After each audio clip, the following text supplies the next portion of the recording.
पश्चिम बंगाल में मतदाता सूची को लेकर बड़ा अपडेट आया है। शनिवार को विशेष गहन पुनरीक्षण यानी एसआईआर के तहत 50 दिनों तक चली सुनवाई प्रक्रिया खत्म हो गई है। अब देखिए कितने बड़े आंकड़े सामने आए हैं। राज्य के मुख्य निर्वाचन अधिकारी मनोज अग्रवाल ने बताया कि करीब 4,98,000 मतदाता सुनवाई में उपस्थित ही नहीं हुए। दोपहर 2 बजे तक ये लोग नहीं पहुंचे। इतना ही नहीं, दस्तावेज और रिकॉर्ड की जांच के बाद करीब 1,63,000 मतदाताओं को अयोग्य घोषित कर दिया गया है। इनके आवेदन फॉर्म रिजेक्ट हो चुके हैं।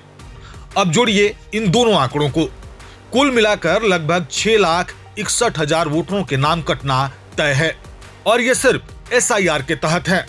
इससे पहले एएसडी श्रेणी के तहत 58 लाख मतदाताओं के नाम पहले ही कट चुके हैं। अब थोड़ा समझ लेते हैं कि एसआईआर प्रक्रिया क्या थी। 27 दिसंबर को यह प्रक्रिया शुरू हुई थी। ड्राफ्ट लिस्ट प्रकाशित होने के बाद आयोग ने 2 श्रेणियों के मतदाताओं को सुनवाई के लिए बुलाया था। पहली श्रेणी में वे मतदाता थे जो 2002 की मतदाता सूची से कोई लिंक नहीं दिखा सके, इन्हें अनमैप्ड कहा गया। दूसरी श्रेणी में ये वो मतदाता थे जिनकी जानकारी में डेटा संबंधी गड़बड़ी पाई गई। कुल मिलाकर करीब 1.5 करोड़ मतदाताओं को नोटिस भेजे गए थे। इनमें लगभग 32 लाख अनमैप्ड मतदाता शामिल थे। अब बात करते हैं किन जिलों में सबसे ज्यादा गैरहाजिरी रही। आयोग के सूत्रों के मुताबिक सबसे अधिक गैरहाजिरी उत्तर 24 परगना जिले में दर्ज की गई। दक्षिण 24 परगना में करीब 46,000 मतदाता सुनवाई में शामिल ही नहीं हुए। कोलकाता में भी बड़ी संख्या सामने आई।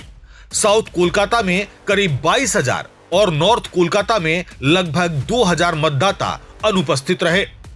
कलिंगपोंग में 440 मतदाता गैरहाजिर रहे। अब एक अहम बात, सत्यापन के दौरान करीब 3,55,000 मतदाता ऐसे पाए गए जिनका कोई पता या लोकेशन स्पष्ट नहीं हो सका। इन मामलों में आगे जांच की जाएगी। और सुनिए, करीब 50 लाख मतदाताओं का सत्यापन अभी पूरा ही नहीं हो पाया है।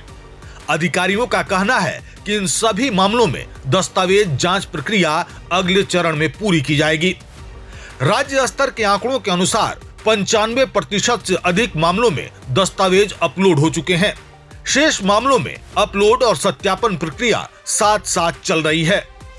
अब आता है सबसे अहम सवाल, जिनके नाम कट गए उनका क्या? आयोग का कहना है कि जो मतदाता ड्राफ्ट लिस्ट में थे लेकिन फाइनल लिस्ट में नहीं होंगे, उन्हें दोबारा आवेदन करने का अवसर दिया जाएगा। सत्यापन की प्रक्रिया 21 फरवरी तक जारी रहेगी और अंतिम मतदाता सूची 28 फरवरी को प्रकाशित की जाएगी। तो यह है पश्चिम बंगाल में मतदाता सूची पुनरीक्षण की पूरी कहानी। 6 लाख से ज्यादा नाम कटने वाले हैं और पहले ही 58 लाख नाम कट चुके हैं। बंगाल के राजनीति में ये एक बड़ा मुद्दा बन सकता है।